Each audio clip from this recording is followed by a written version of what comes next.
Hey everyone! In this video, we'll show you how to share the screen and teach during the session. To begin, locate the Screen Share option within the Roombr application. Click on it to initiate the screen sharing process. Before you start sharing your screen, ensure that screen sharing permissions are enabled on your system. Once you've clicked on the Screen Share option, you'll be presented with 3 sharing options.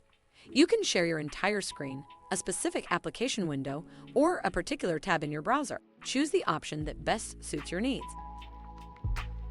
After selecting your preferred sharing option, simply click on Share to commence screen sharing. Your shared window will appear on the right-hand side of the application, allowing all participants to view your screen.